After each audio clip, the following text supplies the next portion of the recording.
Just this afternoon, the 21st day of May 2024, Nnamdi Kanu files objection, challenging Nigerian's court jurisdiction to try him. Any treaty ratified by Nigeria becomes law. It's law. You cannot change it. It doesn't matter what they do. All these shenanigans is just pure rubbish. You never stand. Not with me. I believe in justice and fairness, that's all. The detained leader of the indigenous people of Biafra, IPOB, Nnamdi Kanu, has filed a preliminary objection before the Federal High Court sitting in Abuja, challenging the court's jurisdiction to try him.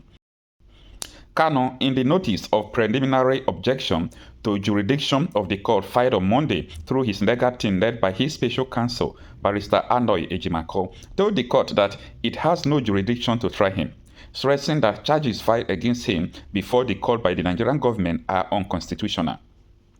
Kanu filed the notice of preliminary objection on the strength of Section 1366, 1236-2, 36-8, 42, 45, and 25 subsection 1Q of the Constitution of the Federal Republic of Nigeria, 1999, as amended.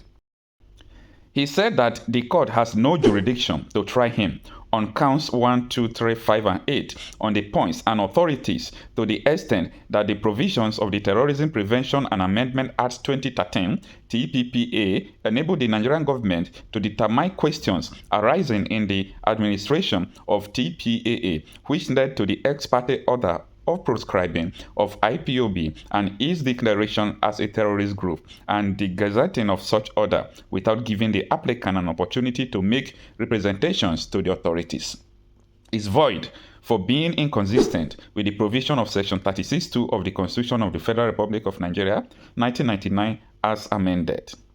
The legal team said that Section 36(2) of the Constitution provides, without prejudice to the foregoing provision of this section, a law shall not be invalidated by reason only that it confers on any government or authority power to determine questions arising in the administration of a law that affects or may affect the civil rights and obligation of any person, if such law. Well, good morning to you viewers. Let's begin what's trending.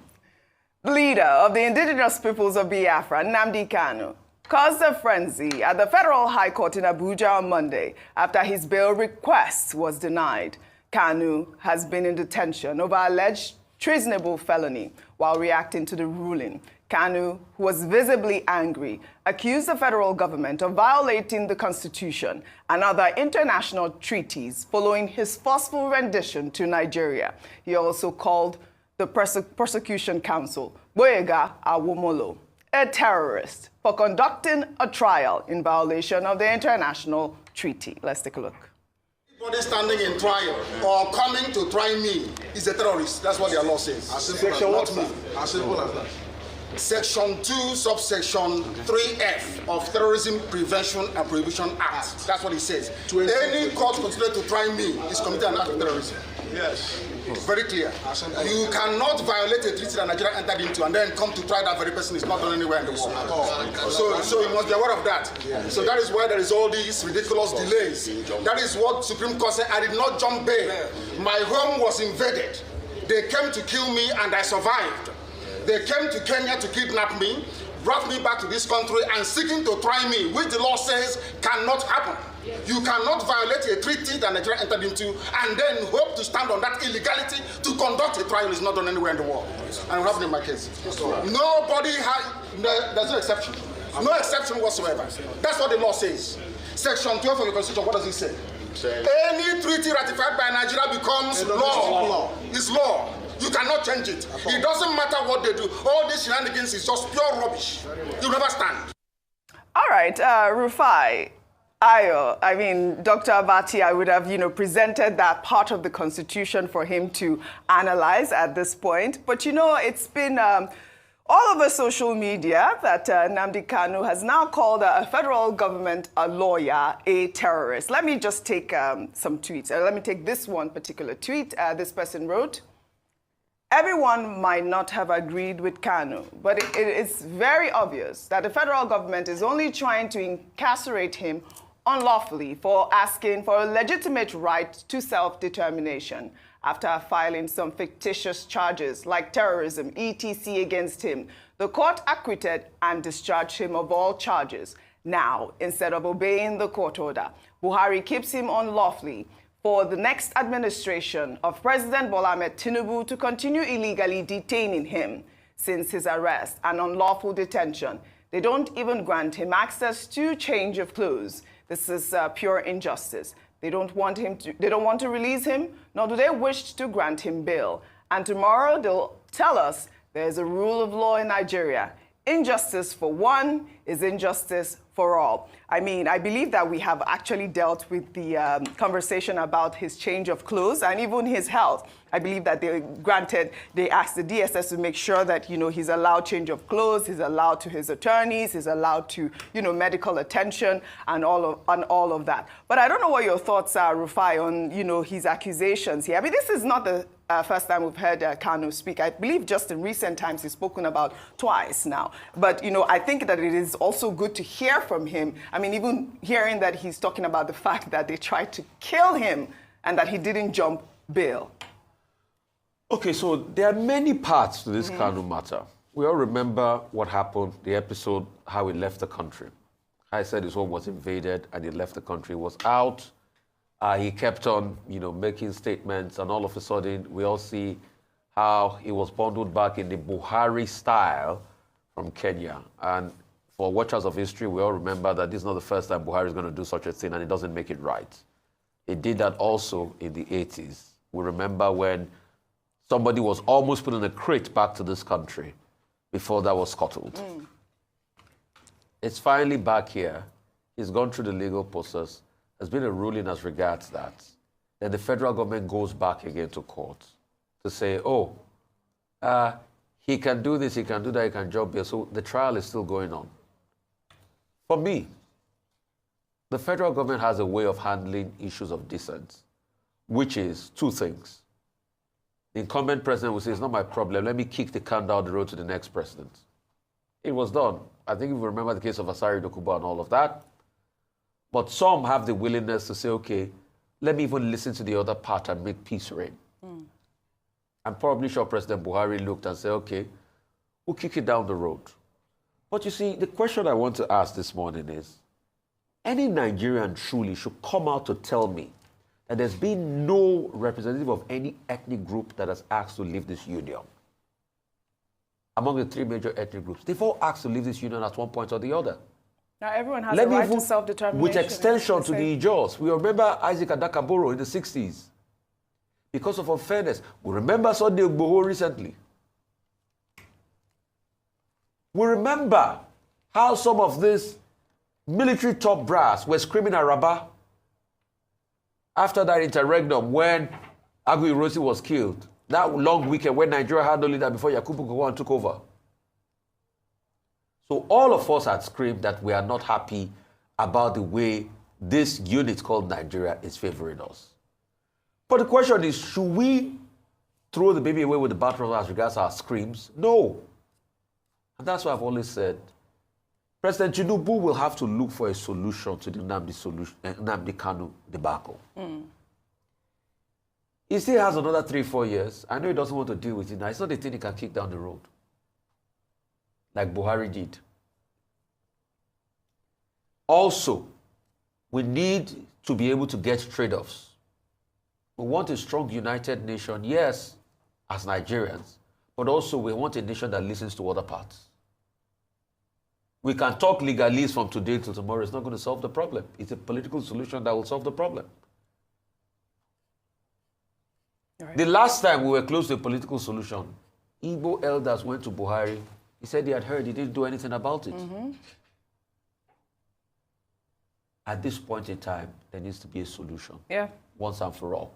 Political solution. Political solution. Rule of law. I mean, your thoughts are on this conversation, whether or not, he's accurate in describing his detention as unlawful, and the federal government lawyer describing him as a terrorist at this point. So he appeared before the Federal High Court, and that's Justice Binta Nyako's court. Yes. And by the way, she's mentioned that his lawyers shouldn't file before her, that instead they should proceed to the Court of Appeal. Instead, if they did come back to her again, there would be an abuse of judicial process, Yes. a waste of her time, lightly put.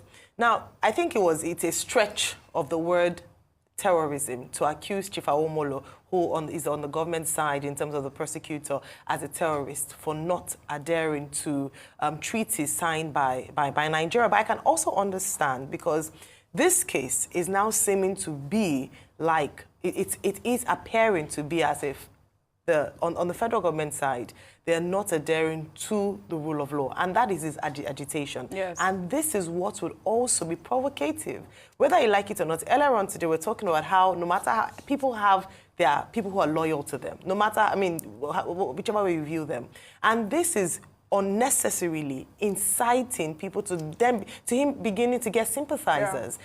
Yeah. If you want to take a man to court, you want to charge him then do it. And let him go through the process of the court, and let it not seem as if you are deliberately trying to keep him in detention. The reason for the refusal of his application of bail, and this time by the judge, was because he had jumped bail in 2017 when she had given him bail, when he had gone on bail. But beyond that is how they have stretched out and just elongated this case without a seeming end to it, and just keeping him in detention with him not having full course to his rights. This is where the real issue is. And during campaign season, President Bola Ahmed Tinubu was asked as to what he would do about the Nnamdi Kanu situation, especially because he kept talking about how he would be a president who respected and adhered to the tenets of the rule of law. So in the interest of fairness and in adherence to the rule of law, it's not in personal interest or how a particular administration feels personally about a situation. At all points, the president must be seen to defend the rule of law, and he should not be partial to any person or institution. This is the bane of that. This is the topic of conversation. This is a critical factor with the Nnamdi Kanu situation. Whether he's guilty or not, let him go through the rule of law. Let the law apply to him. It should not be discriminatory. It should not be. No one should have preferential treatment when it comes to the rule of law. This is the real situation on ground. You're all right. Over the weekend, a video which captured the moment some traders engaged in a fight with two soldiers at the Banex Plaza in the Wuse 2 area of Abuja went viral on social media. Witnesses said the soldiers visited the plaza to complain about a phone, which caused an argument with the traders, and a fight ensued, eliciting condemnation among a cross-section of Nigerians. While on Monday, some military personnel were said to have arrived at the shopping complex with about 5 Hilux vehicles and reportedly shut down the plaza. Some soldiers have also been seen standing at the entrance of the shopping complex, preventing traders from gaining access to the plaza. I mean, is this a lawless country? Rufai, is this a lawless country? Because, I mean, I believe Onyema Nwachukwu has been, called several times with this story. I've also reached out to, the spokesperson for DHQ to find out how the army has the right to shut down the shopping complex. We did condemn the fight. Absolutely outrageous that traders should even touch our servicemen, our soldiers. Unacceptable. But this as well is condemnable. Oji, yes. You asked me a question, are we Yes. a lawless country? Sadly, it looks like that's the case. I'm hoping we're not a lawless country. No, and when you look at it critically, like you said before, even a fight among two people, I condemn it. Yes. Let alone our very valiant soldiers, I condemn it. But the reaction of what the army has now gone to do, you go out there, you shut down people's trade and livelihood, you took over the place in the process of hunting people. Another debacle, like we are seeing, is brewing in Okwama. Yeah. I think the residents of Bane Protest should jointly sue the army. There should be litigation in courts. I mean, you're preventing For loss of revenue, livelihood. for other things that deny them of their right, there should be litigation in courts. Because, and it goes back to our military days. Because we had too much military in this country. We've built a country where the military feels, to a certain extent, they are higher than the civilians. That's why they call us bloody civilians. so they can do and not do. But they forget that at some point, we are still in a civilian dispensation, and you have to respect the rights of other people. And they are still subject Well, all to right. what entails in our society. Well, all right. So please, I want not just the residents of Burning Plaza to now say, oh, thank you to the army when they opened it. No. There should be litigations in court. Well, we're waiting for a statement from the army. This is the reason I brought up the story.